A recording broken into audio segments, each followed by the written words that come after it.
Okay, so let's see. আমরা একটু technical প্রবলেমে পড়ে গেছিলাম, প্রায় 10 মিনিটস চলে গেল আসলে। So as I already given the question paper, আপনাদেরকে আমি দুইটা কোয়েশ্চেন পেপার টার্গেট করছি আজকে two resolve from ratio analysis. আমরা যদি একটু আমাদের এসএসসি এর আপনাদের এক্সাম উইন্ডোটা ঠিক কেমন হবে আপনি যখন এক্সাম দিবেন, ঠিক এক্স্যাক্টলি সেম প্র্যাকটিস প্ল্যাটফর্মটাও আপনাকে ঠিক একই ফ্লেভার দিচ্ছে, একই প্যাটার্নে আপনি এই ইনস্ট্রাকশন গুলো পড়বেন, পড়ে আপনি নেক্সটে যাবেন, এক্সামেও ঠিক এই কাজটাই করবেন। এই ইনস্ট্রাকশন গুলো আপনাকে এক্সাম শুরু হওয়ার আগে ওরা 15 মিনিটস 10 মিনিটস এর মতো একটা টাইম দিবে to read out all the instructions. এই ইনস্ট্রাকশনস গুলো আপনারা জানেন যে আনসারটা কিভাবে করতে হবে, আপনি নেভিগেট কিভাবে করবেন, অথবা আপনি নেক্সটে দেওয়ার জন্য কি করতে হবে। যেমন আপনি নেক্সটে তখনই দিতে পারবেন যখন ফুল উইন্ডোটা ভিউ করবেন। যদি কোনো কারণে আপনি ফুল উইন্ডোটা scroll down or side scroll না করেন, দেখবেন আপনাকে ও নেক্সট পেজে যেতে দিচ্ছে না। খেয়াল করেন, আমাকে এখন ও নেক্সট পেজে যেতে দিবে না। তো আমাকে ফুল উইন্ডোটা, ফুল স্ক্রিনটা দেখতে হবে, দেখার পর আমি নেক্সটে যেতে পারবো। So instruction number 3 out of 4, instruction number 4 out of 4, এটা যখন হয়ে যাবে, আমি যখন নেক্সট দিব তখন আমাকে ওরা এক্সাম সামারি দেখাবে। এক্সাম সামারি বলতে আমার কোন সেকশনে কত মার্কস থাকে, কয়টা কোয়েশ্চেন থাকে। সো এই প্যাটার্নটা আমরা জানি, আমাদের টোটাল 3টা সেকশন থাকবে, ঠিক না? সেকশন এ, এখানে কয়টা কোয়েশ্চেন থাকবে? 15টা objective test question. Section B, এখানেও 15টা কোয়েশ্চেন থাকবে, বাট এটা ব্রেকডাউন হবে 3টা সিনারিওতে। তাহলে 15, 15, 30, টোটাল 30টা কোয়েশ্চেন থাকবে অবজেক্টিভ টেস্ট কোয়েশ্চেন থেকে, যেখানে টোটাল মার্কস থাকবে 60, রাইট? দেন সেকশন সি, যেটা আমরা আজকে প্র্যাকটিসের জন্য রাখছি, সেটা হচ্ছে কনস্ট্রাকটিভ রেসপন্স কোয়েশ্চেন, মানে কনস্ট্রাক্টেড রেসপন্স কোয়েশ্চেন যেটাকে আমরা বলি, সিআরকিউ বলি এটা শর্ট ফর্ম। আগেরটাকে আমরা বলি ওটিকিউ, এটাকে আমরা সিআরকিউ বলি। এন্ড এই সিআরকিউ তে টোটাল 2টা কোয়েশ্চেন থাকবে, রাইট? একটা কোয়েশ্চেন হবে হচ্ছে স্টেটমেন্ট প্রিপারেশন থেকে, আরেকটা কোয়েশ্চেন হবে হচ্ছে সেই স্টেটমেন্টের অ্যানালাইসিস থেকে, ইন্টারপ্রিটেশন থেকে।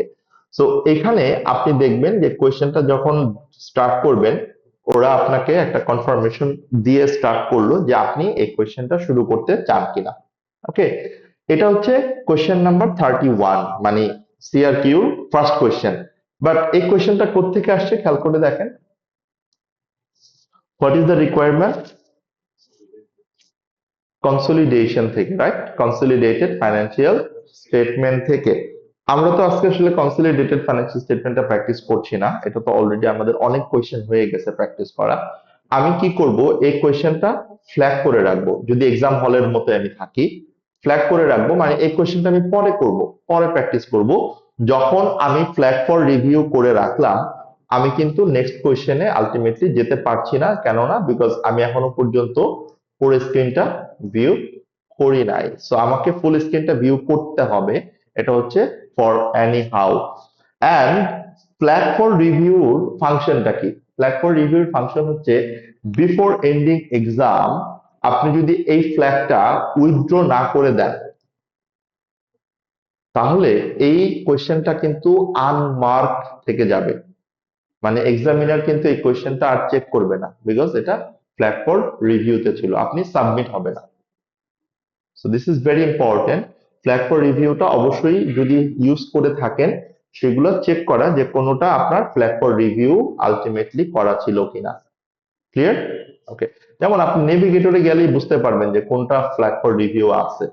সো ইটস নট লাইক আপনাকে ওয়ান বাই ওয়ান যেতে হবে, আপনি নেভিগেটর টুলে যাবেন, যেটা ফ্ল্যাগ ফর রিভিউ আছে ওই কোশ্চেনে আপনি যাবেন, কোশ্চেনের উপরে ক্লিক করলেই দেখবেন এই কোশ্চেন আপনাকে নিয়ে গেছে। ক্লিক করবেন, এই কোশ্চেনে চলে আসবে, আপনি ফ্ল্যাগ ফর রিভিউটা তুলে দিবেন, তুলে গিয়ে আপনি যখন নেভিগেটরে দেখবেন, দেখবেন ফ্ল্যাগ ফর রিভিউ আর নাই।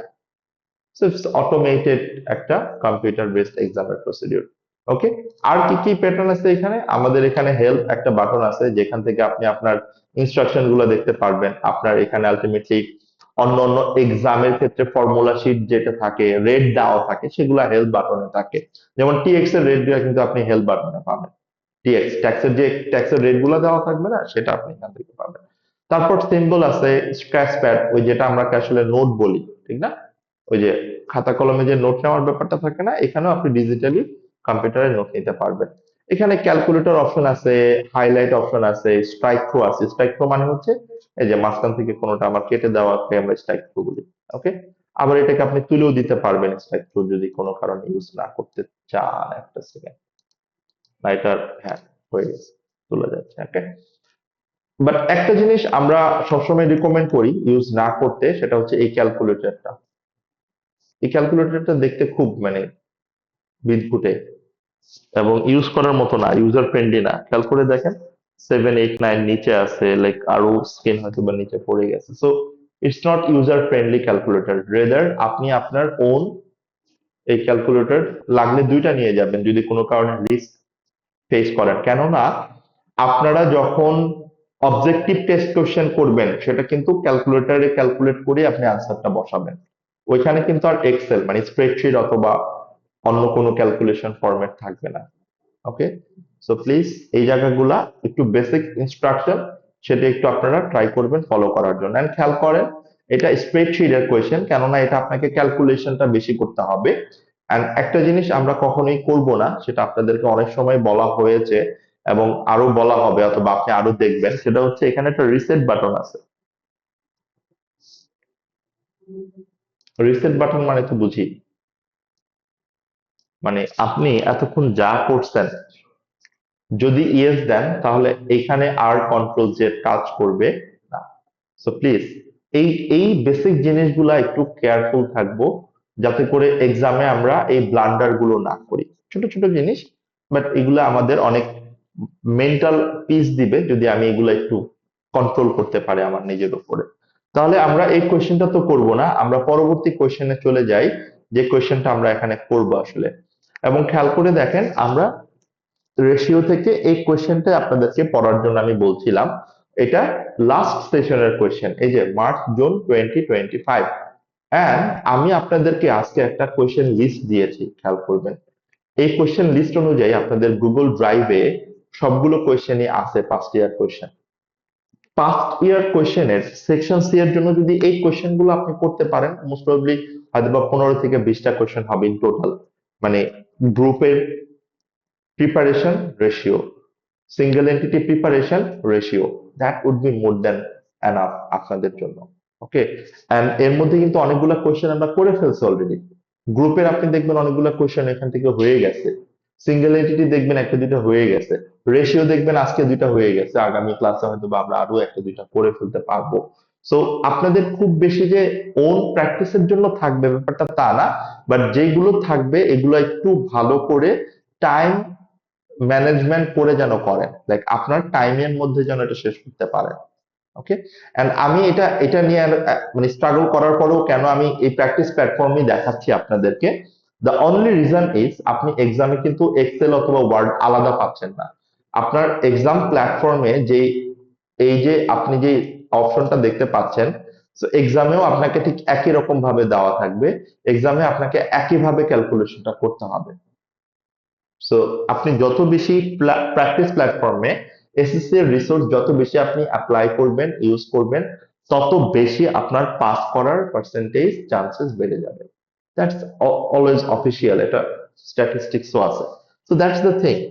এখন আমরা এখানে কোয়েশ্চেনটা লেফট সাইডে থাকে, দ্যাট উই নো, আর আমাকে আনসারটা করতে হবে রাইট সাইডে, that we all know actually, আর আমরা এখান থেকে দেখলাম। বাট এই যে কোয়েশ্চেনটা লেফট সাইডে যদি কোনো কারণে মনে হয় কোয়েশ্চেনটা আরেকটু বড় করে দেখবো আমি, সো এটা মিনিমাইজ ম্যাক্সিমাইজ করা পসিবল। ওকে, সো আপনি আপনার মতো করে এটাকে ওইভাবে ছোট বড় করে নিতে পারেন। বাট আমরা ইউজুয়ালি কি করি, আমরা কি আগেই কোয়েশ্চেনটা পড়ে ফেলবো, মানে কোয়েশ্চেনের সিনারিওটা আগেই দেখে ফেলবো, না আগে রিকোয়ারমেন্টটা ভালো করে বুঝবো? আমি আগে রিকোয়ারমেন্টটা ভালো করে বুঝতে চাই। রিকোয়ারমেন্টে কি বলা হয়েছে দেখেন, calculate using pre formatted table provided. তার মানে এখানে একটা প্রি ফরম্যাটেড টেবিল দেওয়া আছে, তার মানে আপনাকে কি কি রেশিও ক্যালকুলেট করতে হবে ও কিন্তু আপনাকে বলে দিচ্ছে। খেয়াল করেন, সো ইউ নো আপনি কি কি রেশিও করবেন, right? And excluding gearing ratio, তার মানে গিয়ারিং রেশিওটা আপনি এখন করবেন না, ভালো করে খেয়াল করেন। এবং স্যার এক্সক্লুডিং যে বলছে এখানে কিন্তু স্যার আবার, হ্যালো হ্যাঁ, স্যার। হ্যালো, জি স্যার, পিয়াল বলছিলাম। হ্যাঁ, হ্যাঁ, আচ্ছা স্যার, যদি ঘরগুলো না দেওয়া থাকে তাহলে কি আমরা একটু ঘর করে নেবো জি, আলাদা করে? জি, জি, জি। যদি এটা প্রি পপুলেটেড না থাকে তাহলে আপনি আপনার যেই যেভাবে টেবিল আমরা ইনসার্ট করি ওয়ার্ডে, সেভাবে টেবিল ইনসার্ট করে আমরা ঘরগুলা করে নিব। সো অনলাইন একটা কোয়েশ্চেন আসছিল যে যদি এই প্রি পপুলেটেড ঘরটা না দেওয়া থাকে তাহলে আমরা আমাদের মতো করে ঘর ওয়ার্ড স্পেসে করে নিতে পারবো কিনা। হ্যাঁ, করে নিতে পারবো। ওকে, তাহলে রিকোয়ারমেন্ট এটা কি আমরা বুঝতে পারলাম? রিকোয়ারমেন্ট এ তাহলে কি করতে হবে, আমার এই যতগুলো রেশিও আছে এই রেশিও গুলো আমাকে ক্যালকুলেট করতে হবে। কার জন্য? লং অ্যানেট এর জন্য। তাহলে আমার কোম্পানির নাম কি? Long Annette company. এইটা আপনাদের জন্য খুবই ইম্পর্টেন্ট। স্পেসিফিক্যালি পার্ট সি তে যখন আপনি কোয়েশ্চেন আনসার করবেন, আমরা এটাকে বলি সিনারিওর সাথে লিঙ্ক করা। আপনি সিনারিওর সাথে লিঙ্ক করার একটা বেসিক টেকনিক হচ্ছে অলওয়েজ কোম্পানির নামটা আপনি আপনার রাইট আপের সাথে ট্যাগ করে রাখা। অলওয়েজ আপনি যখনই বলবেন যে গ্রস প্রফিট মার্জিন, আপনি বলবেন gross profit margin of long Annette company. আমি বুঝাইতে পারছি কথাগুলা? তাহলে যেটা হবে আপনার অটোমেটিক্যালি আপনার কোম্পানির ইনফরমেশনের যে রেশিও করছেন দ্যাট উড অ্যাকচুয়ালি প্রেজেন্টেড, আপনার এক্সামিনার বুঝতে পারবে যে না আপনি ঠিক মতো করে প্রেজেন্ট করেছেন। ক্লিয়ার? এটা ছাড়াও আরো সিনারিও আছে, সেটা আমরা লিঙ্ক কিভাবে করতে হয় আমরা দেখবো। বাট আপাতত এই জিনিসটা আমরা খেয়াল করি। এইটা আমার কোন বছরের জন্য প্রিপেয়ার করতে বলতেছে? 31 মার্চ 20x5, রাইট? তাহলে আমার ইয়ার এন্ড কবে? 31 মার্চ 20x5। এবং কম্পেয়ার করতে হবে কার সাথে? কম্পেয়ার করতে হবে কার সাথে? সেক্টর এভারেজের সাথে। তার মানে অবশ্যই আমার কোশ্চেনে সেক্টর এভারেজ দেওয়া থাকার কথা, আমি যদি ভুল না করে থাকি। সেক্টর এভারেজ দেওয়া আছে। ক্লিয়ার? তাহলে আমি যে কাজটা করতে পারি, আমার জন্য যেটা ইজি হয় সেটা হচ্ছে আমি যখন আমার ক্যালকুলেশনটা করব, ক্যালকুলেশনটা করার সময় আমার এখানে আমি ডান দিকে সেক্টর এভারেজটা একটু অলরেডি যদিও দেওয়া আছে এখানে, যদি দেওয়া নাও থাকতো আমি সেক্টর এভারেজটা এখানে জাস্ট আলাদা করে একটু বসাই নিতাম। ওকে, আমি জাস্ট দেখার জন্য, এই যে দেখেন সেক্টর এভারেজ গুলো দেওয়া আছে অলরেডি। ক্লিয়ার? আমার মাউসটা একটু ডিস্টার্ব করতেছে মোস্ট প্রবাবলি। তাহলে রিকোয়ারমেন্ট এটা কি আমরা ক্লিয়ার? তাহলে রিকোয়ারমেন্ট এতে আমরা কি করব? রিকোয়ারমেন্ট এতে আমার বেসিক্যালি হচ্ছে টেবিল ডিলিট হয়ে গেছে। রিকোয়ারমেন্ট এতে আমরা রেশিও গুলো ক্যালকুলেট করব, বাট কোন রেশিওটা বাদে? গিয়ারিং রেশিওটা বাদে। বাকি রেশিও আমি ক্যালকুলেট করব। একটু ট্রাই করে দেখি তো বাকি রেশিও গুলা কি কি বলছে এবং আমরা ক্যালকুলেট করতে পারবো কিনা। আমি আপাতত ওইটা নাই দেখলাম, বাট আমি আপাতত জাস্ট এই রেশিও গুলা ক্যালকুলেট করতে পারবো কিনা এটা একটু দেখি। ওকে, সো ফার্স্টে আমাকে কি রেশিও করতে বলছে? Gross profit margin.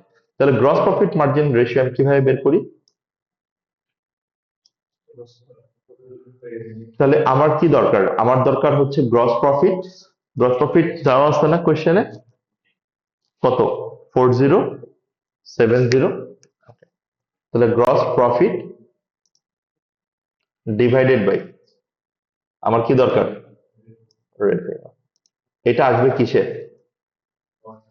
100-এ আসবে, মানে পার্সেন্টেজে আসবে। এই জন্য আমরা এটাকে কি করলাম? জাস্ট পার্সেন্টেজ করে নিলাম। ওকে, তাহলে কত পার্সেন্ট হয়?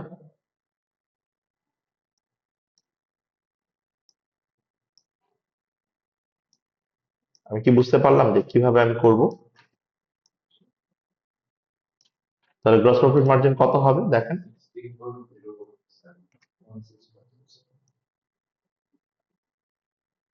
16.07%, রাইট? ওকে, যেখানে ওর সেক্টর এভারেজ কত ছিল? 13%। তার মানে apparently it is good or better then sector average. Clear?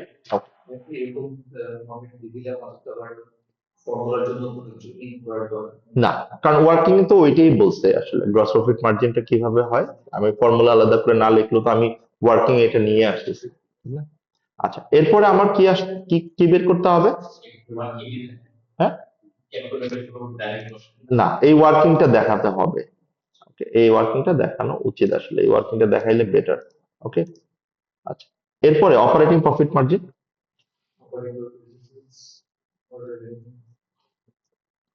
Operating profit মার্জিনে কি বলছে আমাকে?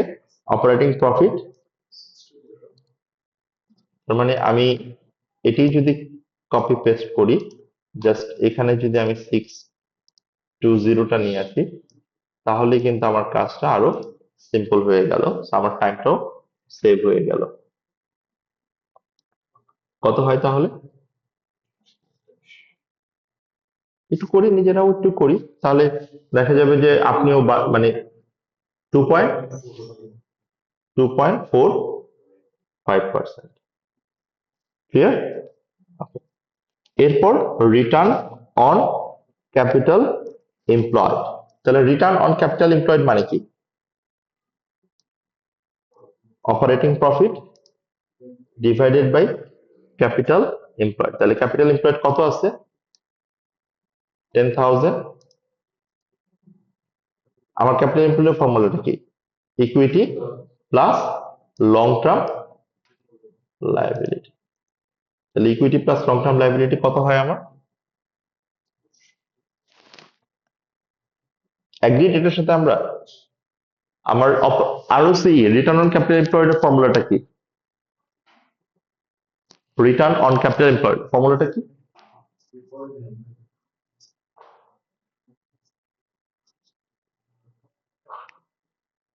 কত পার্সেন্ট হয়? 2.95, ও সরি, 2.95%। অ্যাগ্রিড সবাই? ওকে, এরপর আমাকে কি করতে বলছে?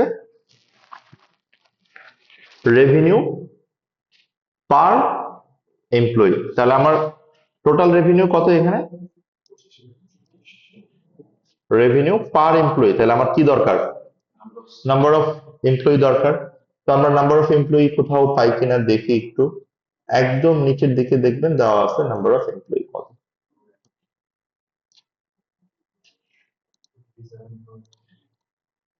পাইছি আমরা?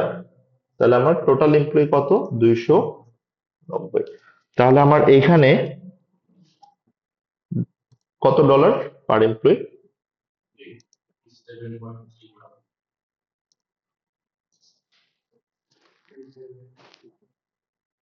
87.31 ডলার পার এমপ্লয়ি, ঠিক না?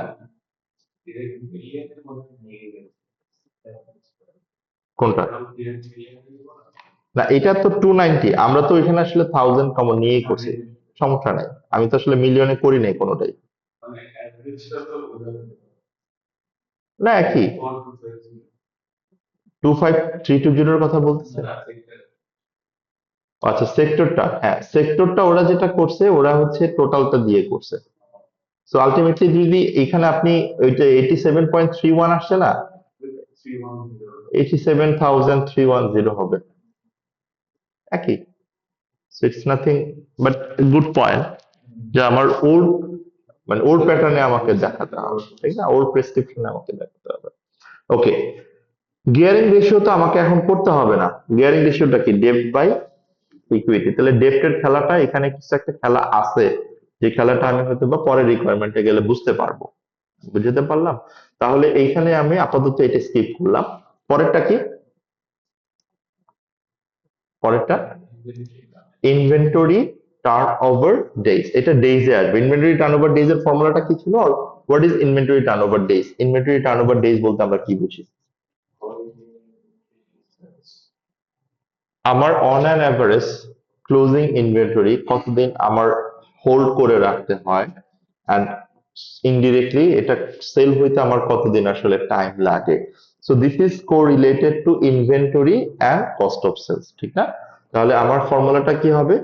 মানে কস্ট অফ সেলস বলতে এটা পারচেজের সাথে রিলেটেড, ঠিক না? সো যেহেতু পারচেজ দেওয়া থাকে না অনেক সময়, আমরা পারচেজ দেওয়া থাকলে পারচেজ নিয়ে করব, যদি পারচেজ দেওয়া না থাকে তাহলে আমরা কস্ট অফ সেলস নিয়ে করব।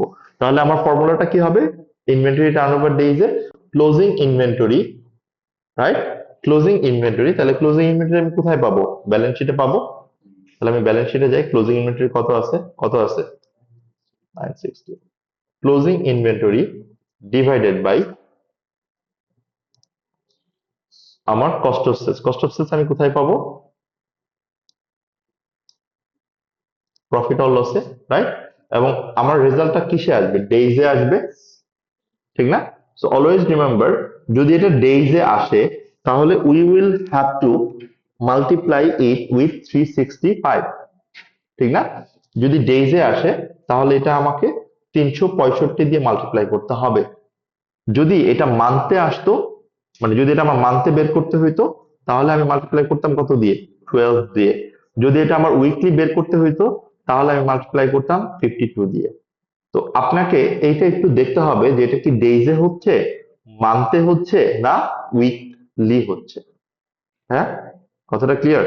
ওকে, তাহলে কত ডেইজ আমাকে হোল্ড করতে হয় অন এন এভারেজ? ডেইজ তো কখনো ফ্র্যাকশন হয় না।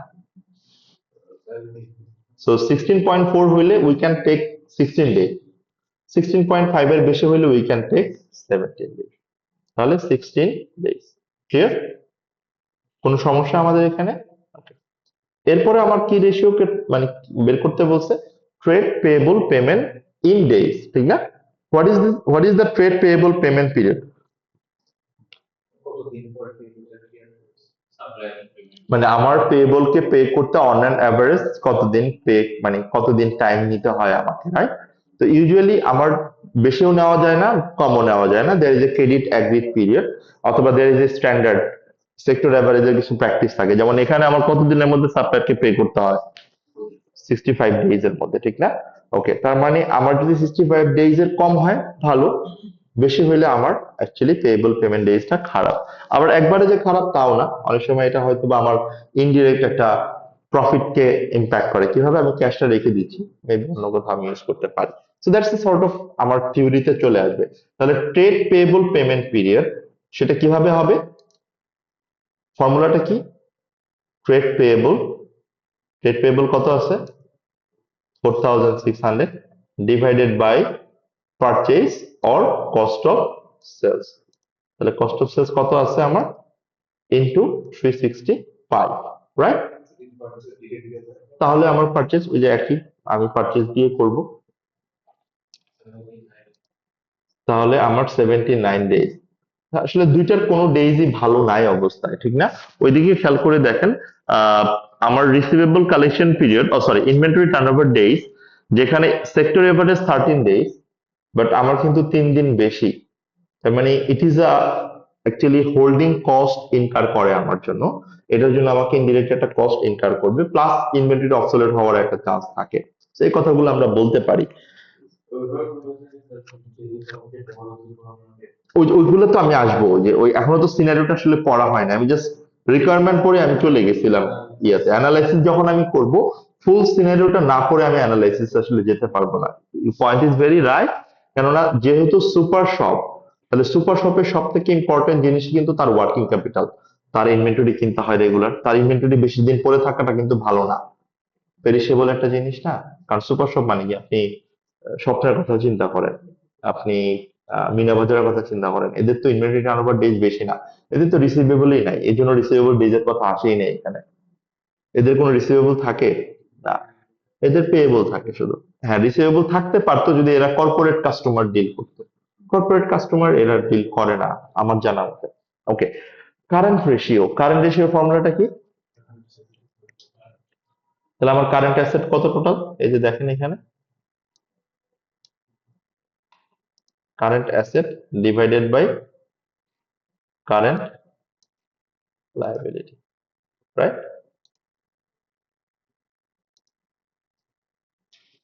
তাহলে কত হয় রেজাল্টটা? 2.08:1। কারণ আমার, সবাই আমরা জানি কারেন্ট রেশিও, কুইক রেশিও, এটার বেস হচ্ছে $1, তার মানে এটার অলওয়েজ রেজাল্ট হবে ইস টু 1। মানে আমার $1 কারেন্ট লায়াবিলিটি পে করার জন্য কত ডলারের কারেন্ট অ্যাসেট আছে, ইটস গুড। মানে 2.08 মানে হচ্ছে কুইক রেশিওটা আরো বেটার, আমি আরো বেটার বুঝতে পারি। আর সব থেকে স্ট্যান্ডার্ড হচ্ছে 2:1, আমরা সবাই জানি। তো ওরটা স্ট্যান্ডার্ড আছে, প্লাস ওর সেক্টর এভারেজের থেকেও ভালো আছে। দেখেন আমি কিন্তু এখনো সিনারিও খুব একটা পড়ি নাই, but still I can pick 4 easy marks আমার খুব বেসিক আন্ডারস্ট্যান্ডিং থেকে। আমি কি বুঝাতে পারলাম যে আসলে কি করতে হবে আমাদের এক্সামে? এই ধরনের ইজি মার্ক গুলা তাড়াতাড়ি ক্যাপচার করে নিতে হবে, এই মার্ক গুলা ছাড়া যাবে না। ওকে, কোয়েশ্চেনটা রেশিও থেকে, বাট ক্যালকুলেশনের জন্য মাত্র কত মার্ক? রেশিওর ক্যালকুলেশনের জন্য 4 মার্ক। তার মানে রেশিওর ক্যালকুলেশন আপনি যত মাস্টারই হন না কেন, 20-এর বাকি 16 মার্ক আপনাকে ফেস করতে হবে। এন্ড বাকি 16 মার্ক আসবে বেসিক্যালি অন্য মানে লাইক ইন্টারপ্রিটেশন থেকে এবং অন্য অ্যাডজাস্টমেন্ট থেকে।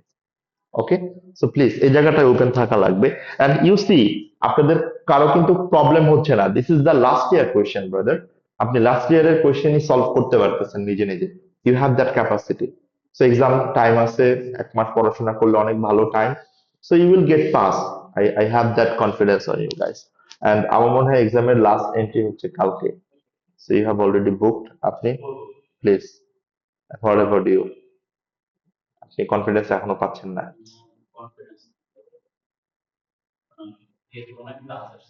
আচ্ছা, but okay, but still try, try করেন, দেখেন। কারণ এই যে সেম ট্র্যাপে পড়ে গেছে এ কিন্তু অনেক, আমার আমার সাথে অনেক দিন ধরে আছে। আচ্ছা, প্লিজ এটা একটু দেখেন। না, আপনি ভালো করবেন, ইনশাল্লাহ ভালো করবেন। আপনারা সবাই মোটামুটি রেগুলার আছেন, ভালো করবেন। তাহলে আমি কি 4 নাম্বারটা এখানেই ক্লোজ করতে পারি? আর কিছু ছিল 4 নাম্বারে? এই মানে 4 নাম্বার বলতে রিকোয়ারমেন্ট এতে আর কিছু কি আমার করার ছিল? না, জাস্ট সিম্পল। রিকোয়ারমেন্ট বিটা দেখেন কি বলছে, prepare the manual journal entry two correctly account for the convertible loan notes. Convertible loan notes কোন আইএস? আইফআরএস 9। আইফআরএস 9 এ কনভার্টেবল লোনের আমরা কি করি, মনে পড়ে কিছু? কনভার্টেবল লোন নোটে আমাদের কি কাজ করতে হয়? ফার্স্টে আমাকে স্প্লিট করতে হয়, ঠিক না? ফার্স্ট আমাকে স্প্লিট করতে হয় কার কার মধ্যে? Between debt and equity. আমি কি পুরোটাকে ডেট হিসেবে দেখাতে পারবো আর পুরোটাকে আমি ইকুইটি হিসেবে দেখাতে পারবো? বাট এখানে ও এই ভুলটা করছে, আমি জাস্ট সিনারিওটা পড়ে বুঝাই বলবো। ও যে ভুলটা করছে, ও পুরো অ্যামাউন্টটাকেই রিজার্ভে দেখাই ফেলছে, মানে ইকুইটিতে দেখাই ফেলছে, which entity can not do. কেন? কারণ আইফআরএস 9 কি বলছে, you have to split between the debt and equity portion, right? এর মধ্যে যেটুকু ডেট এটা আপনার জন্য ফাইন্যান্সিয়াল লাইবিলিটি, আর যেটুকু আপনার ইকুইটি এটা আপনার জন্য ইকুইটি কম্পোনেন্ট, যেটা আদার কম্পোনেন্ট অফ ইকুইটি হিসাবে স্টেটমেন্ট অফ চেঞ্জেস ইন ইকুইটিতে চলে যাবে। এগ্রি? দেন যেটুকু আমরা ফাইন্যান্সিয়াল লায়াবিলিটি বললাম, ওইটার জন্য আমরা কোন মডেল ফলো করব? অ্যামোর্টাইজড কস্ট মডেল। তাহলে আমার যেটুকু ডেপ্ট আসবে এটার জন্য আমাকে অ্যামোর্টাইজেশন টেবিল করতে হবে। That is what I need to understand যখন আমি কনভার্টেবল লোন নোটটা শুনবো। Clear? and having adjusted the relevant line items, আমি বুঝাইতে পারতেছি যে কোন দিকে যাচ্ছি। Having adjusted the relevant line items, calculate long and net company's gearing ratio। এখন আপনি বুঝছেন যে কেন আগের রিকোয়ারমেন্টে আপনাকে গিয়ারিং রেশিওটা ক্যালকুলেট করতে বলা হয় নাই। কেন? বিকজ এখানে একটা অ্যাডজাস্টমেন্ট ছিল, এই অ্যাডজাস্টমেন্টটা কি রিলেটেড? ডেট রিলেটেড, মানে কনভার্টেবল লোন নোট রিলেটেড। যে অ্যাডজাস্টমেন্টটা করার পর আপনাকে এখন কি করতে হবে? গিয়ারিং রেশিও ক্যালকুলেট করতে হবে। এবং গিয়ারিং রেশিও যে আপনি ক্যালকুলেট করবেন, গিয়ারিং রেশিওর ফর্মুলাটা আপনাকে কি ইউজ করতে হবে? Debt by equity. আপনাকে ঠিক যে রেশিও ও আপনাকে ফর্মুলা দিচ্ছে, আপনাকে সেই ফর্মুলাতেই ক্যালকুলেশনটা করতে হবে। বাট এই ফর্মুলার আগে আপনাকে আগে ম্যানুয়াল জার্নালটা দিতে হবে। মানে কি, যেটা ভুল করছে সেই ভুলটা আগে আপনাকে আগে কারেক্ট করতে হবে। ওকে, তাহলে রিকোয়ারমেন্ট বিটা কি আমরা বুঝতে পারলাম? 4 মার্কস। তাহলে এই 4 মার্কসও কিন্তু আমার জন্য বোনাস, বিকজ আমি জানি যে কনভার্টেবল লোন নোটের কি হয়, এর বাইরে আসলে কনভার্টেবল লোন নোটের কিছু হয় না।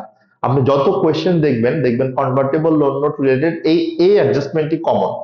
এখানে কোয়েশ্চেন পড়লেও বুঝতে পারবে, একদম কমন একই জিনিস। তাহলে 4 and 4 8 মার্কস, তাহলে বাকি থাকলো কত? 12। 12 দেখবেন হচ্ছে ইন্টারপ্রিটেশন থেকে আসছে। কিসের ইন্টারপ্রিটেশন? এখন দেখেন, analyse the financial performance and position of Longend company for the year ended 31 March 2025 compare to, কার সাথে কম্পেয়ার করতে হবে? সেক্টর এভারেজের। আমি কি বুঝাতে পারলাম রিকোয়ারমেন্টটা কি হবে? এন্ড সি এর রিকোয়ারমেন্ট যখন আপনি চিন্তা করবেন, আপনি কি করবেন? আপনার পারফরমেন্স নিয়ে কথা বলবেন, পজিশন নিয়ে কথা বলবেন। আপনি যে রেশিও গুলা করছেন, কি কি রেশিও করছেন? Gross profit margin, operating profit margin, ROCE, right? Revenue per employee, এগুলো সবই হচ্ছে আপনার পারফরমেন্স রিলেটেড রেশিও। ওকে, আচ্ছা। এরপর পজিশন রিলেটেড রেশিও কি আছে?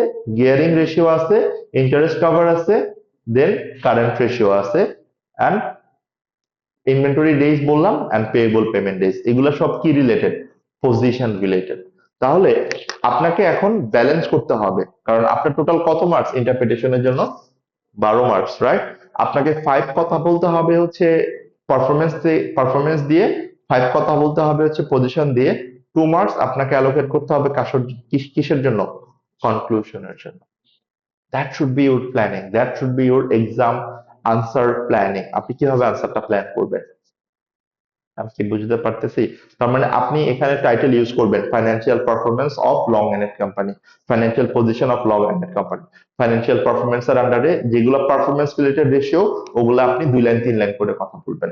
যেগুলো পজিশন রিলেটেড রেশিও, ওগুলো আপনি 2 লাইন 3 লাইন করে কথা বলবেন। বা আপনি যখন কথাটা বলবেন অবশ্যই keep in mind, bear in mind, যে আপনি শুধু বাড়ছে অথবা কমছে এটা বলবেন না, বিকজ বাড়ছে না কমছে, সেক্টর এভারেজের থেকে বেশি না খারাপ, এটা তো আমি রেশিও দেখেই বুঝতে পারি। কেন বাড়ছে, কেন ভালো, কেন এটা বেটার, কেন ফিউচারে ভালো ইম্প্যাক্ট ফেলবে, কেন এটা সিনারিওর সাথে কানেক্টেড, সিনারিওর সাথে কিভাবে রিলেটেড, এই কথাগুলো আপনাকে বলতে হবে। হোয়াইটা আপনাকে বলতে হবে। হোয়াট সাথে সাথে হোয়াইটা আপনাকে খুব ভালো করে অ্যাপ্লাই করতে হবে, প্র্যাকটিস করতে হবে। আমি কি বুঝতে পারলাম? What will be your exam pattern. তাহলে আমরা বেসিক্যালি হচ্ছে পরের যে 4 মার্কস, এই 4 মার্কস কিন্তু ইজিলি আমরা চাইলে এখানে করেই ফেলতে পারি, এটার জন্য আসলে আহামরি খুব একটা প্রবলেম নাই। আমরা কি করব, বি এর জন্য আমার ওয়ার্কিং করতে হবে আগে। বাট ওয়ার্কিং করার আগে আমি একটা কাজ করে ফেলি, আমি একদম পুরো কোশ্চেনটা একবার একটু মানে জাস্ট একবার একটা স্ট্রেস আমরা পড়ে ফেলি, দেন রিলেটেড টু বি যতটুকু আমার ওয়ার্কিং এ হেল্প করবে ততটুকু আমি ওয়ার্কিং বি এর জন্য আসলে ওই পোর্শনটুকু নিয়ে কাজ শুরু করলাম, that would be fine. And then আমাকে জার্নাল করতে হবে, এন্ড জার্নাল করার পর আমাকে গিয়ারিং রেশিওটা, এই যে দেখেন গিয়ারিং রেশিওটা বের করতে হবে। ওকে, তাহলে আমরা একটু সিনারিওটা পড়ি কি বলছে। Long End company is the largest supermarket chain in it's country. তার মানে ও একটা সুপার মার্কেট চেইন শপ। ওকে, লাইক যেটা আমি বললাম লার্জেস্ট সুপার মার্কেট, এটা কিন্তু একটা কি পয়েন্ট আপনার জন্য, not moderate or medium, so one of the largest supermarket chain. And now you have to think যে সুপারমার্কেট চেইন আসলে কাদের মতো হয়। জাস্ট থিঙ্ক অ্যাবাউট আমাদের লোকাল বাংলাদেশের যেই সুপার শপ গুলো আছে, লাইক স্বপ্ন আছে, আগোরা আছে, মিনাবাজার যেগুলো আছে, সর্ট অফ সুপার মার্কেট, যেখানে সব থেকে ইম্পর্টেন্ট পয়েন্ট হচ্ছে আপনার ইনভেন্টরি। এখানে কোনো রিসিভেবল থাকে না, এখানে ইনভেন্টরি বেশি হোল্ড করে রাখাটা আপনার জন্য রিস্কি। এই ইন্ডাস্ট্রিতে আপনার পারফরমেন্স কেমন, বাকিদের পারফরমেন্স কেমন, কেন আপনার পারফরমেন্স বেটার, এই জিনিসগুলো আপনাকে এখন কম্পেয়ার করতে হবে কার সাথে? সেক্টর এভারেজের সাথে। ওকে, সো এই যে আপনার realization related to the scenario given, এটা এক্সামিনার এক্সপেক্ট করে যে আপনি আপনার এই কমন সেন্স গুলো অ্যাপ্লাই করেন। এখন এটা এটা কিভাবে আসবে আপনার মধ্যে? যত বেশি আপনি সিনারিও প্র্যাকটিস করবেন, যত বেশি আপনি কোয়েশ্চেন প্র্যাকটিস করবেন, তত বেটার আপনি এই সিনারিও গুলা কিভাবে কানেক্ট করতে হয় সেটা আপনি বুঝবেন। এরপরে দেখেন কি বলছে, যে লং কোম্পানির statement of profit or loss, এর প্রত্যেকটা ইনফরমেশন কিন্তু আমরা অলরেডি কনসিডার করে ফেলছি। আমরা রেভিনিউ কনসিডার করছি, কস্ট অফ সেলস কনসিডার করছি, gross profit, operating expense, operating profit. Okay, এগুলো সব কনসিডার করে এবং স্টেটমেন্ট অফ ফাইন্যান্সিয়াল পজিশনের ইনভেন্টরি, ইকুইটি, ডেপ্ট, কারেন্ট লাইবিলিটি, এগুলো সব কনসিডার করে কিন্তু আমরা অলরেডি আমাদের প্রোভাইডেড রেশিও গুলো বের করেছি। তারপর এখানে আমাকে কি বলছে যে এগুলা হচ্ছে আমার reproduced in response are prescribed below. So এগুলো হচ্ছে আমার সব সেক্টর এভারেজ, রাইট? যে সেক্টর এভারেজ গুলো অলরেডি আমার এখানে এই যে দেখেন 13%, 13%, 3.3%, 3.3%, 1.7%। সো এগুলো হচ্ছে অলরেডি যে সেক্টর এভারেজ গুলো আমার টেবিলে দেওয়া ছিল। সো এটা আর আলাদা করে না দেখলেও কিন্তু হচ্ছে, because already you have deal with it. এটুকু ছিল ফাইন্যান্সিয়াল ইনফরমেশন, যেটা আমরা অলরেডি কিন্তু ট্রাই করেছি ইনকর্পোরেট করার। দেন হোয়াট ইজ অ্যাডিশনাল ইনফরমেশন? এই অ্যাডিশনাল ইনফরমেশন থেকে আমাকে আসলে পরের রিকোয়ারমেন্ট গুলো মেইনলি আনসার করতে হবে। Long End company issued 0.8 million. তাহলে 0.8 মিলিয়ন মানে কি? আমি যদি 1000 কমন নেই, 800,000, রাইট? তার মানে আমি যদি 1000 কমন নেই তাহলে 800 অ্যাকচুয়ালি। ওকে, তাহলে 800,000, এটার কুপন রেট কত? 4%। কুপন রেট মানে কি? যেই রেটে ইন্টারেস্টটা পে করা হচ্ছে, রাইট? যেটাকে আমরা ক্যাশ ফ্লো বলি। তাহলে ক্যাশ ফ্লো আমরা কোন রেটটা অনুযায়ী নেই? কুপন রেট অনুযায়ী। আর ডিসকাউন্টিং রেট আমরা কোন রেট অনুযায়ী নেই? Effective rate. ওকে, সো এটা একটু মনে রাখবো আমরা। অন 31st March 20x5, খেয়াল করে দেখেন তো ও লোন নোটটা কবে ইস্যু করছে? একবারে বছরের শেষ দিনে, রাইট? যদি বছরের শুরুতে করতো তাহলে উপরের যে পিএনএল গুলা ছিল ওইখানে হয়তো বা কোনো অ্যাডজাস্টমেন্ট করার জায়গা থাকতো, ঠিক না? যদি বছরের শুরুতে ইস্যু করতো তাহলে তো ইন্টারেস্টটা আমাকে অ্যাডজাস্ট করতে হইতো। তারপর আমার যেটুকু প্রেজেন্ট ভ্যালু সেটা আমার ডেপ্ট এবং ইকুইটির সাথে কনসিডার হতো। বাট এখানে কেন করতে হয় নাই পিএনএল এর সাথে? কেননা পিএনএল এর কোনো ইম্প্যাক্ট পড়ার মতো আসলে কোনো সিনারিও নাই। এটা কবে ইস্যু করছে? 31st মার্চে, একদম বছরের শেষ দিনে। তার মানে এইখানে আমার শুধু অ্যাসেট লাইবিলিটি মানে ইকুইটি অথবা লাইবিলিটির জায়গায় ইম্প্যাক্টটা পড়বে, অন্য কোথাও না। তার মানে ডেপ্ট অর ইকুইটি পোর্শন এফেক্ট করবে, মানে ব্যালেন্স শিটে এটার এফেক্ট আছে, পিএনএল এটার কোনো এফেক্ট নাই। এটুকু বুঝতে পারছি আমরা। Which can be converted into shares, যেটা আমরা জানি একটা নেচার কনভার্টেবল লোন নোটের, or redeemed in cash on 31st March 20x8। তাহলে কত বছরের জন্য?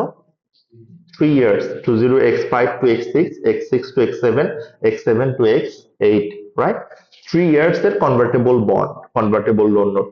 The interest payment annually in arrears, তার ইন্টারেস্টটা পে করা হয় এরিয়ারে। তার মানে আমরা যখন অ্যামortize টেবিল করব ইন্টারেস্টটা পরে আসবে, রাইট? যেটা আমরা জানি। আর যদি অ্যাডভান্স হইতো তাহলে আগে আমরা পেমেন্ট করতাম, তারপর এটার উপর ইন্টারেস্ট চার্জ করতাম, that we all know. As the holders of loan note of have traditionally converted this to shares, তার মানে আপনাকে কিন্তু একটা হিন্টস ওরা দিয়ে দিচ্ছে যে ট্র্যাডিশনালি কি করে, এগুলাকে তারা ইকুইটিতে কনভার্ট করে। ওকে, যদি কনভার্ট করে তাহলে তো ফাইন, তাহলে তো এটা আমার আলটিমেটলি ইকুইটি হিসেবে আমাকে কনসিডার করতে হবে তখন। তো আমাকে এখনই প্রভিশনটা রাখতে হয়। The 0.8 million of proceeds have been classified as other reserves। তাহলে ও কি এন্ট্রি দিছে? আমি যদি 0.8 মিলিয়নের এন্ট্রির কথা চিন্তা করি, bank or cash debit, right? 800। আর ও ক্রেডিট কি করছে? আদার রিজার্ভ ক্রেডিট করছে। কত? 800। এই কাজটা কি ঠিক করছে ও? আইফ্রেস 9 অনুযায়ী কি এই এন্ট্রি ঠিক আছে? এই এন্ট্রি ঠিক নাই। আদার রিজার্ভ নামে কোনো এন্ট্রি আমার আইফ্রেস 9-এ কনভার্টেবল লোন নোটে ইস্যু করতে হয় না, এন্ট্রি করতে হয় না। আমাকে এন্ট্রি করতে হয় কি? Bank debit, financial liability credit, other component of equity credit. কথাটা বুঝতে পারছি? তার মানে ওই যে ডেপ্ট এবং ইকুইটি স্প্লিট করা এই কাজটা ওরা এখানে করে নাই। ওকে, similar loan notes without conversion rights carry interest of 7%। তাহলে এই 7% কি? এটা আমার effective interest rate, market rate, right? Discount rate are as follows. তাহলে ডিসকাউন্ট রেট আমার 4% এর জন্য কি আমি রেলেভেন্ট? এই 4% গুলো কি আমার জন্য আসলে কোনো কারণে হেল্প হবে? এগুলাকে আমি কনসিডার করব আমার ডিসকাউন্ট রেট হিসাবে। আমি ডিসকাউন্ট রেট হিসাবে অলওয়েজ কোন রেটটা নেই? Effective rate. তাহলে এখানে ইফেক্টিভ রেট কত percent? 7%। Please agreed on me. এরপর কি বলছে দেখেন, neither long ahead company nor its competitors consider convertible loan note to be part of capital employed। বুঝছেন?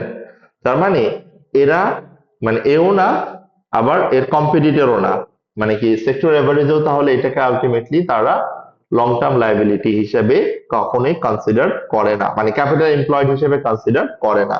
Although although do consider it part of overall ডেপ্ট of the company, but তারা কি করে? এটাকে ডেপ্ট হিসেবে কনসিডার করে, আলাদা করে ডেপ্ট হিসেবে কনসিডার করে। That is the point of ROC এর মধ্যে আমরা যে কথাটা বলি।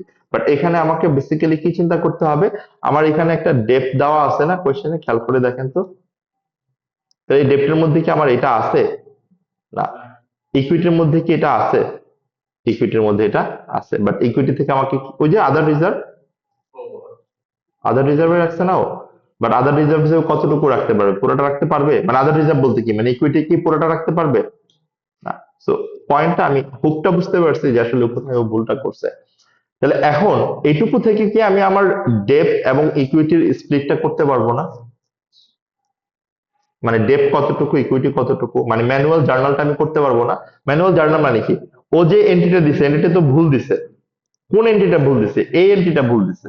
তাহলে আমাকে এখন এই এন্ট্রিটা ঠিক করতে হবে। তার মানে আমি কি করছি? আদার রিজার্ভ ক্রেডিট করছি। তাহলে আমি যখন কারেক্ট করব তাহলে আমার কি হবে? আদার রিজার্ভ ডেবিট হয়ে যাবে। নাও ক্রেডিট কি হবে সেটা আমরা এখন দেখি। সেটার জন্য আমার কি দরকার? এর মধ্যে ডেপ কত, ইকুইটি কত, সেটা আমাকে স্প্লিট করতে হবে। এন্ড সেটা আমরা স্প্লিট কিভাবে করি?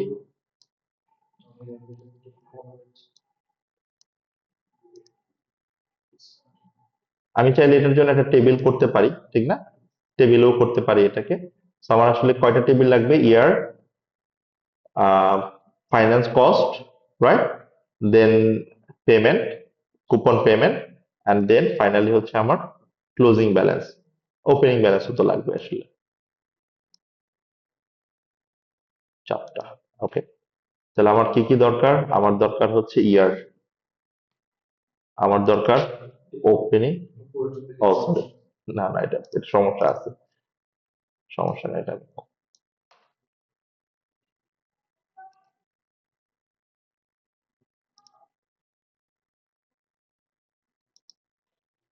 এটা অবশ্যই সমস্যা আছে।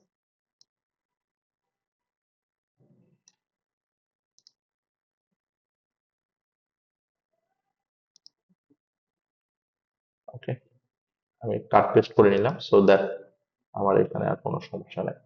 ওপেনিং ব্যালেন্স, এরপর কি আসবে আমার?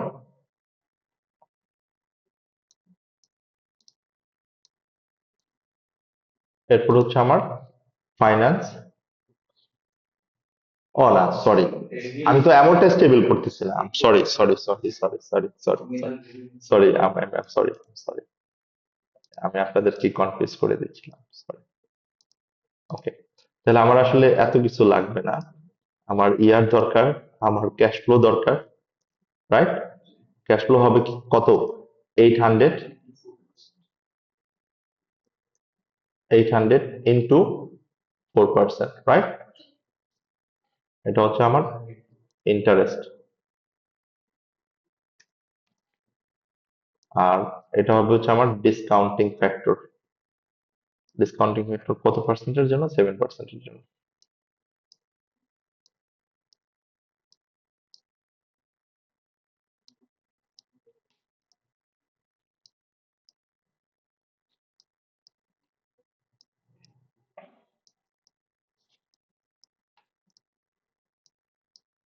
ওকে, তাহলে ইয়ার 1, 31 মার্চ 2086, আমার এখানে কি পে করতে হবে? আমাকে পে করতে হবে হচ্ছে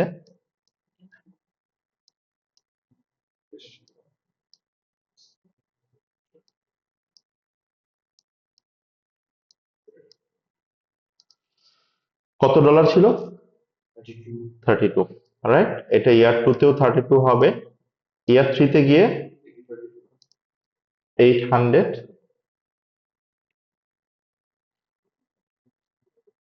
প্লাস 32, তাহলে টোটাল কত দিতে হবে? 832।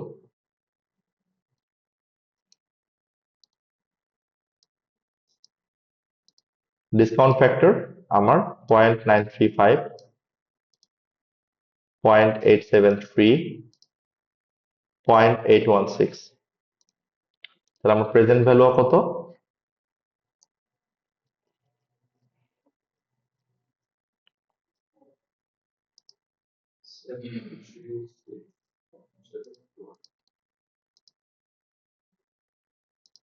ওকে, প্রেজেন্ট ভ্যালুর প্রথমটা কত ছিল? 29.92, এরপর 27.93, থার্ড ইয়ার একটা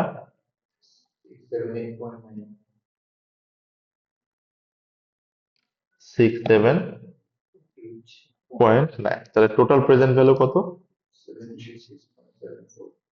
736.74, রাইট? তাহলে এটা হচ্ছে আপনার কি? এটুকু হচ্ছে আপনার ডেপ্ট। ক্লিয়ার? ওকে, তাহলে আপনার ইকুইটি কত? তাহলে ইকুইটি কত? ইকুইটি কিভাবে আসবে? এই 800 মাইনাস,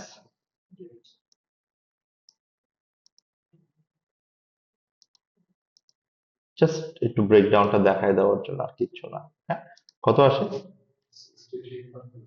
63.26। অ্যাগ্রিড সবাই আমার সাথে ক্যালকুলেশনে? তাহলে অ্যাকচুয়ালি এটা এন্ট্রি হওয়ার উচিত ছিল cash or bank debit, right? Financial liability credit and other component of equity credit, but ও কি এন্ট্রি দিছে? ও আদার রিজার্ভ ক্রেডিট করছে, যেটা এখন আমাকে কি করতে হবে? ডেবিট করে ফেলতে হবে। ওকে, আর এখন ক্রেডিট করব কি আমি? Financial liability, right? এটা আমার জন্য কি? ডেপ্ট। কত টাকা?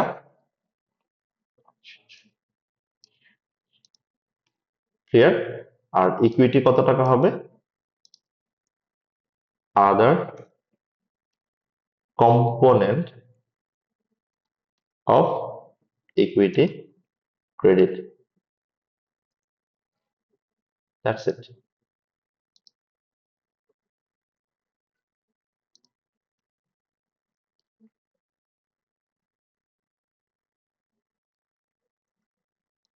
Okay, that is how you can present your just manual journal entry. এখন আপনাকে গিয়ারিং করতে হবে না? গিয়ারিং করার জন্য আপনাকে কি করতে হবে? ওর এখানে ডেপ্থ যে 736.74, এটা কেউ কনসিডার করছে? কনসিডার করছে? ও কনসিডার করে নাই।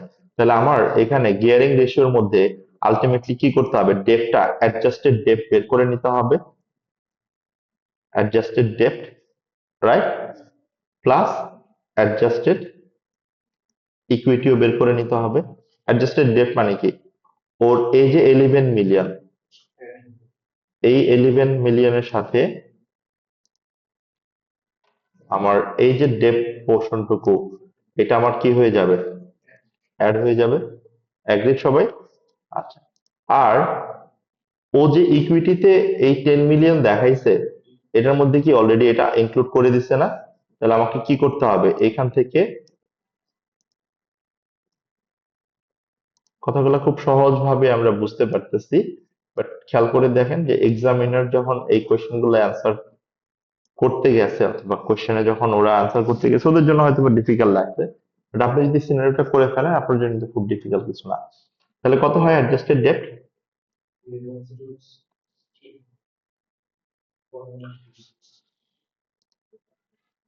11,736 নাকি?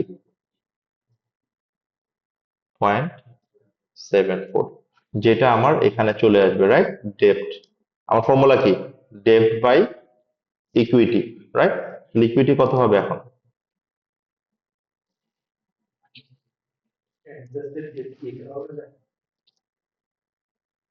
হুম? মানে 11,000 প্লাস 736। না, ডেট তো যেটা ছিল এই যে এটা,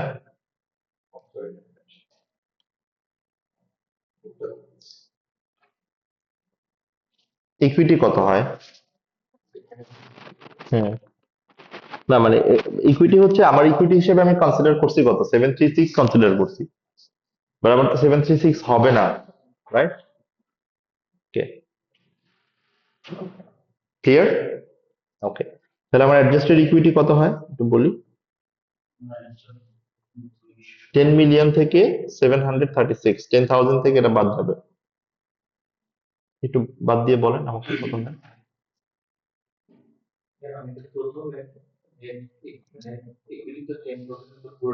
হুম,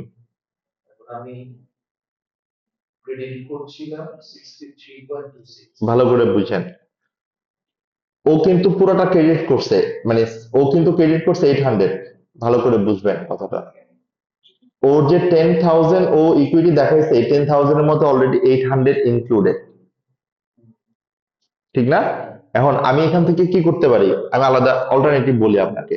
অলরেডি 10,000 এর মধ্যে 800 ইনক্লুডেড না? অল্টারনেটিভ, আমি 10,000 থেকে লেস করতে পারি 800, প্লাস করতে পারি হচ্ছে ওর এই যে ইকুইটি।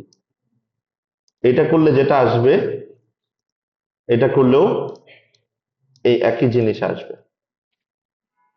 বুঝি নেই কথাটা? বুঝছি, সিম্পল কথাটা। মানে আমি কতটুকু ইকুইটি হিসাবে দেখাতে পারবো এখন, কারণ ডেটটা তো আর আমার ইকুইটির মধ্যে আসবে না, ঠিক না? ও যেটা ভুল করছে, এই ভুলটাই তো আমি ঠিক করতেছি। ক্লিয়ার?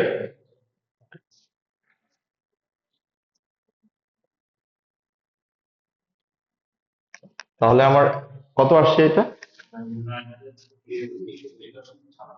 9,263 নাকি 60.26?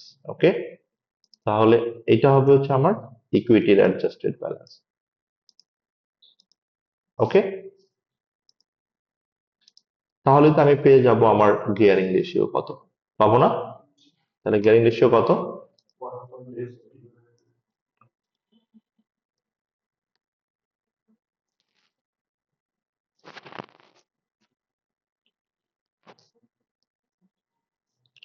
1 1 to 7 point,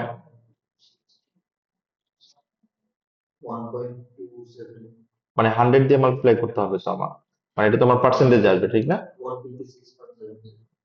156, মানে 127% আর কি, রাইট? অ্যাগ্রিড আমরা এটার সাথে? কি করলাম, কিভাবে করলাম, একটু তো কমপ্লেক্স অবশ্যই ছিল, বাট আমরা তো ট্রাই করলাম জিনিসটাকে গল্পের মতো করে জিনিসটা একটু বুঝতে, অথবা আমাদের আন্ডারস্ট্যান্ডিংটা কিভাবে অ্যাপ্লাই করা যায়। তো এই কোয়েশ্চেনের কমপ্লিকেটেড পার্ট এটাই ছিল, মানে এই 4 মার্কসে হচ্ছে কমপ্লিকেটেড ছিল।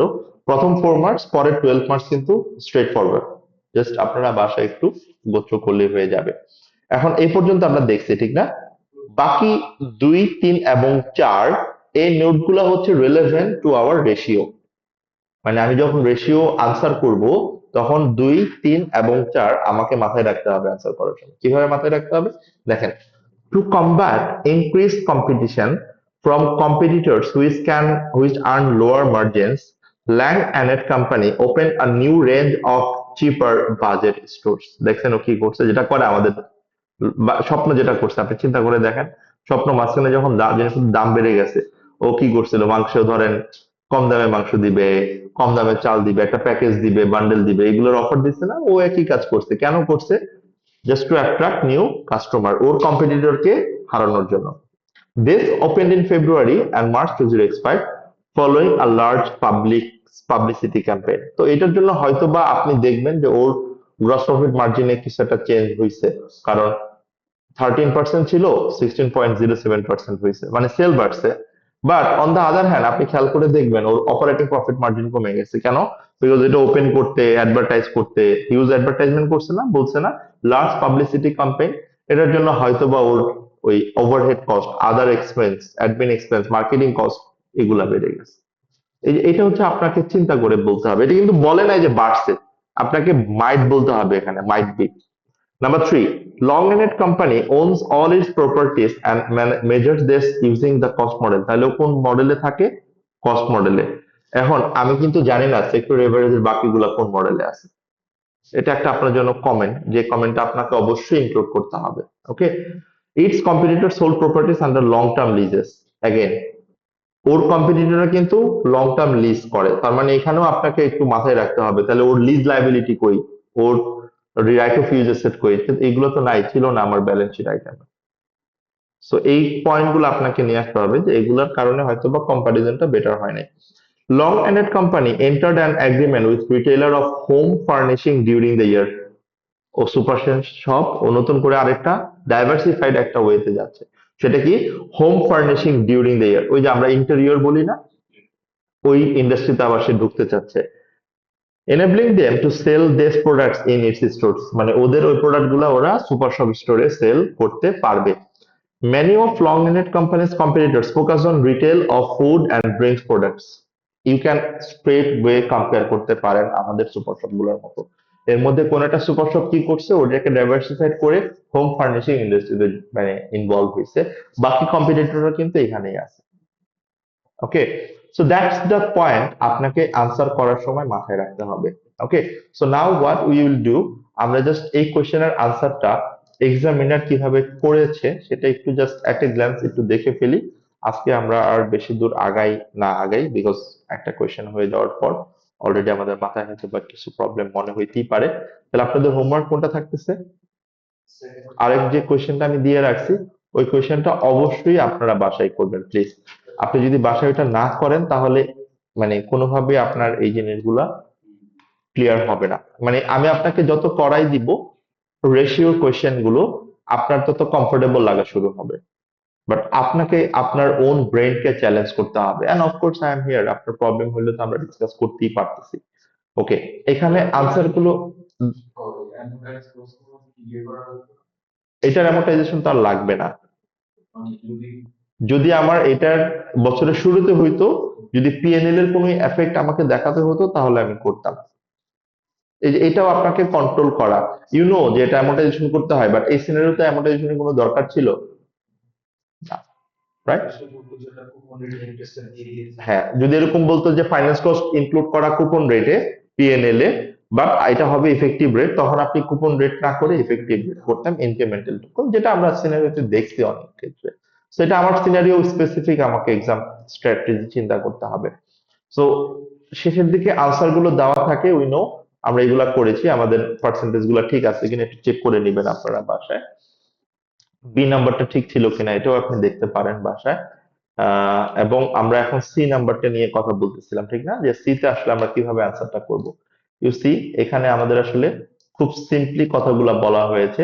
আমরা যে কথাগুলা বলার ট্রাই করেছিলাম আমাদের ঠিক এই কথাগুলো এক্সামিনার বলেছে। যেমন আপনি দেখেন, পারফরমেন্স একটা প্যারাগ্রাফ, পজিশন আরেকটা প্যারাগ্রাফ, এন্ড দেন কনক্লুশন একটা প্যারাগ্রাফ, তিনটা প্যারাগ্রাফ, টোটাল 12 মার্ক। এটার জন্য 5, এটার জন্য 5, এন্ড কনক্লুশনের জন্য 5। ওকে, তাহলে টাইটেলটা কি করছে? টাইটেলটা হচ্ছে ঠিক রিকোয়ারমেন্টের যে টাইটেলটা, ওই টাইটেলটা, মানে analyse financial performance and position of Long End company for the year ended 31st March 2025 compare to sector performance, sector average provided. তাহলে আমার ফার্স্টে পারফরমেন্সে কি বলছি আমরা? পারফরমেন্সে কি কি ছিল? Gross profit margin, gross profit margin কিন্তু বাড়ছিল, বিকজ ওই যে ওই দুইটা কারণে বাড়ছে হয়তো বা, যে ওরা কি করছে লাস্টের দিকে এসে ওরা একটা বাজেট সেলস প্রমোশন দিছে ফেব্রুয়ারিতে, মানে 2 মাস, ফেব্রুয়ারি মার্চ, ওই কারণে হয়তো বাবার সেই কথাই বলবে দেখবেন। Long End company has a gross profit margin which outperforms, it's a good word, outperforms মানে বেটার পারফর্ম করছে। The sector average, as Longinet company is the largest supermarket in the country, এটাও কিন্তু একটা reason because ও সব থেকে largest. It may well benefit from economies of scale which other companies in industry do not have. Economies of scale টা তো আমরা বুঝি যে ও একসাথে অনেক প্রোডাক্ট কিনতে পারে যেটা কারণে সাপ্লায়ারের সাথে ও একটা প্রাইসিং নিয়ে গেম খেলতে পারে, হয়তো বা বাকিরা এটা পারে না। Conversely, Lagnet company's operating profit margin is lower than that the sector. This could be part due to introduced a new range of budget store যেটা আমরা বলছিলাম, as there are likely to have been significant setup and marketing cost for this. আমরা কিন্তু answer check করিনি, but আমাদের মাথায় এটা আসছিল যে এটা হবে। In future periods, the profit margin of Lagnet company may fall as new range of budget stores forms a large part of entity's performance currently. They have only been open for only 2 or 1 month, মানে লাস্টের দিকে কিন্তু ফেব্রুয়ারির দিকে। So will not have a significant impact on 20x5, মানে এটার জন্য হয়তো বা significant impact নাও পড়তে পারে, যেটা হয়তো বা ফিউচার ইম্প্যাক্ট করবে, যে কথাটা বলার ট্রাই করছে।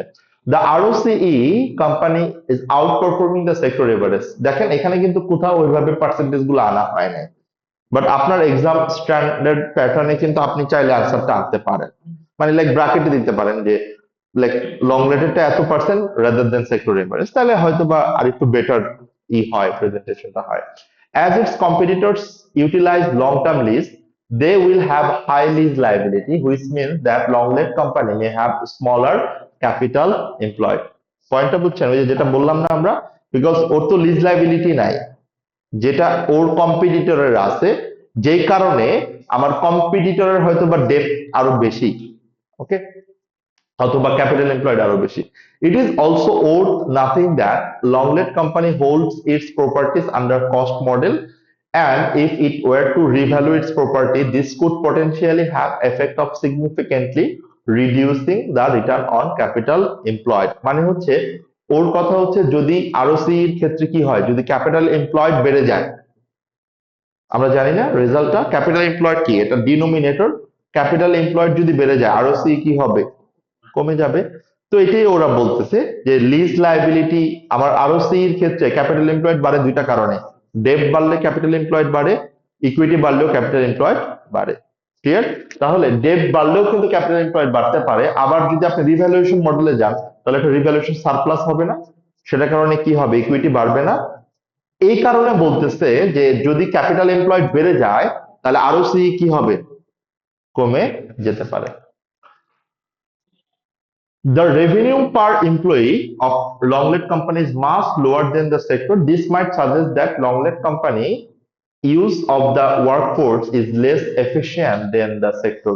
That's a common thing. However, it could also be that significant number of employees have been employed to launch new range of stores which have not had a full year's revenue. That's a good point. কারণ 290 যে আছে এর মধ্যে এমন হইতে পারে কিছু employee ফেব্রুয়ারিতে হায়ার করছে, ঠিক না? তাহলে ফেব্রুয়ারিতে হায়ার করলে কি হচ্ছে, ওর নাম্বার অফ এমপ্লয়ি বেশি দেখাচ্ছে, বাট ওদের কারণে যে বেনিফিট পাওয়াটা সেটা তো পুরোটা আপনার এখনো আসে না, ঠিক না? আপনি ডিনোমিনেটর হিসেবে পুরোটা নিচ্ছেন, বাট রেভিনিউ তো ওই মানে 2 মাসের জন্য ওই এমপ্লয়ীদের কোনো বেনিফিট আপনার এখনো পাওয়া শুরু করেন নাই। So that's a very logical thing. পজিশনে আমি কি কি বলবো, গিয়ারিং নিয়ে কথা বলবো, ইনভেন্টরি টার্নওভার ডেজ নিয়ে কথা বলবো, পেয়েবল পেমেন্ট নিয়ে কথা বলবো, কারেন্ট রেশিও নিয়ে কথা বলবো। খেয়াল করে দেখেন ওর কিন্তু প্রত্যেকটা আলাদা আলাদা প্যারাগ্রাফ করা আছে, একদম আলাদা, একটার সাথে কিন্তু আরেকটাও কখনোই মিসম্যাচ করে নাই। The gearing ratio of Longnet company is considering or concerning as it's almost double than the sector average. আসলে কিন্তু ওর সেক্টর এভারেজ কত ছিল, 67%, 68%, ওর এটা almost 127%, right, which is very concerning. The competitors have least liabilities due to convertible debt issue. তার মানে কি, তাহলে এটা মেইনলি বাড়ার একটা বড় কারণ কি, এই যে কনভার্টেবল ডেপ্টের যেই প্রবলেমটা। Clear? If Longnet company owns its properties, it may have debt secured against this which may be comparable to the lease liabilities of competitors. পয়েন্টটা বুঝছেন? আহ, ওর কম্পিটিটর, ওর কম্পিটিটর কি করে, লিজ লিজ নেয়, বাট ও কি করে এটা নিজে ওন করে, তাহলে এটা ওর জন্য কিন্তু নিজস্ব প্রপার্টি, তাহলে এখানে ওর কোনো লিজ লাইবিলিটি অথবা অব্লিগেশনের কোনো কাজ নাই, বাট কম্পিটিটরের জন্য কিন্তু আছে। ওকে, However, if this was the case, the revaluation model would be more appropriate for properties and may reduce gearing. তার মানে দেখেন একটা ডিলেম্মা সিচুয়েশন, যদি ওর রিভ্যালুয়েশন মডেলে যায় ওইখানে আমরা বলতেছি আরওসি কমে যাবে, বাট এখানে আবার গিয়ারিং ঠিক রাখার জন্য ইকুইটি বেশি দরকার, আমি এখানে আবার বলতেছি ইকুইটি বাড়ানোর জন্য রিভ্যালুয়েশন মডেলে যাওয়া যেতে পারে, বাট স্টিল এটা কিন্তু কোনো কংক্রিট সাজেশন না, এটা ইটস আ ভায়াবল একটা suggestion. The inventory turnover period is longer, যেটা আমরা দেখছিলাম ওর ছিল হচ্ছে 16, রাইট, আর ইয়ে ছিল হচ্ছে sector এভারেজে 13। As some of products are food and drinks, super shop, this could be concerned due to risk of obsolescence, যে কথাটা আমরা ওই সময় বলছিলাম যে সুপার শপের ক্ষেত্রে প্রোডাক্ট অর গুডস অবসোলেট হয়ে যাওয়ার একটা হিউজ চান্স থাকে, হিউজ রিস্ক থাকে। However, it may be that long companies selling home furnishing means that the inventory days are longer without risk of perishing items, but এটা কিন্তু ও পরে introduce করছে, মানে ইটস নট তার অনগোয়িং বিজনেস, তো এটা হচ্ছে সে রিসেন্টলি ইন্ট্রোডিউস করতে চাচ্ছে। The payable payment period of Langenet company is much longer than the average. It is possible that Langenet company enjoys, ওই যে কেন, বিকজ ও হচ্ছে largest chain shop, super chain shop, because ও যদি বলে সাপ্লায়ার আমি তোমাকে পরে পেমেন্ট করবো, they can easily negotiate. The current ratio demonstrates that Longness company has higher ratio of current asset to current liability than sector, যেটা আমরা দেখছিলাম। As Long Island Company is a supermarket, most of the current asset balance is likely to inventories and cash, ওর কিন্তু কোনো receivable নাই। এখানে যদি ভুলেও আপনি রিসিভেবল বলে ফেলেন তাহলে কিন্তু ভুল, কারণ এটা ইন্ডাস্ট্রির সাথে কিন্তু যাচ্ছে না।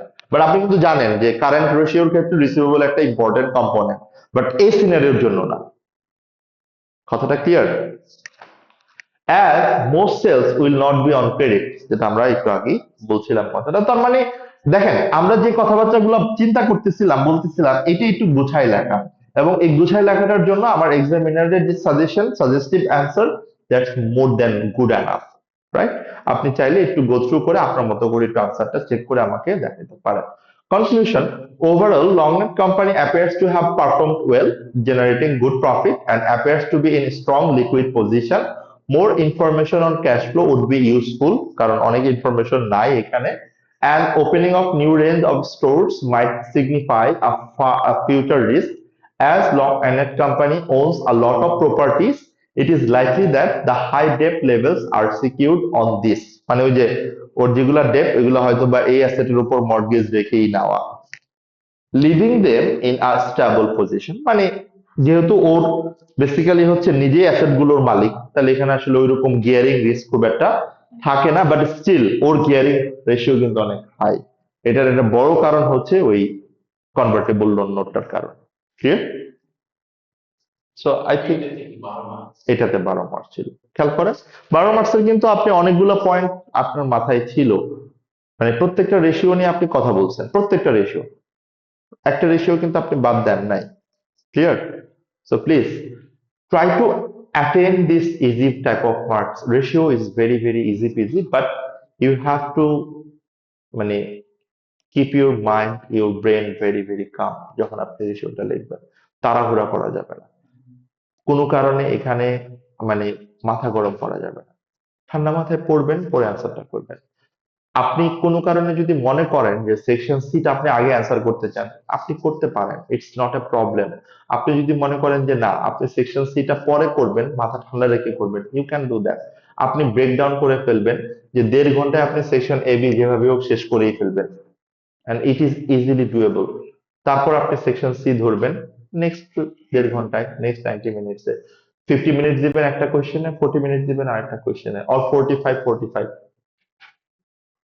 it is doable, but you have to practice, you have to do practice as much as possible, এবং প্র্যাকটিস গুলো ফার্স্ট ইয়ার কোয়েশ্চেনে প্র্যাকটিস প্ল্যাটফর্মেই করা উচিত, নট পেন এন্ড পেপার। খাতা কলমে করলে আসলে এটার অ্যাকচুয়াল অ্যাপ্লিকেশনটা এক্সামে আপনি মানে স্ট্রাগল করবেন, ব্রেন ওইভাবেই ফাংশন করবে যে কলম কলমকে কমান্ড দিবে, আপনার কিন্তু কলমকে কমান্ড দিলে হবে না, আপনার বেসিক্যালি টাইপ করতে হবে। আমি কি ক্লিয়ার করতে পারলাম কথাটা? সো যেহেতু আনসারটা দেওয়া আছে, প্লিজ হ্যাভ এ লুক, আপনারা বাসায় আবার দেখেন, আনসারটা একটু বোঝার ট্রাই করেন, let's discuss on the next question, যে কোয়েশ্চেনটা এর আগে মার্চ জুন 2024 এ আসছিল সিঙ্গেল এন্টিটি রেশিও থেকে। সেই কোয়েশ্চেনটা আপনাদের গ্রুপে দেওয়া আছে। Try to solve that, and we will cover another 2 or 1 questions in my next class, so that ratio থেকে যেন আর ওইরকম কোনো চ্যালেঞ্জ আপনাদের না ফেস করতে হয়। ওকে, ওকে। সো আজকের জন্য আমরা এখানেই শেষ করছি তাহলে। থ্যাংক ইউ সো মাচ সবাইকে। আল্লাহ হাফেজ। এর ক্লাসিকও শুরু হয়ে গেছে, so we have to watch it immediately. Good luck.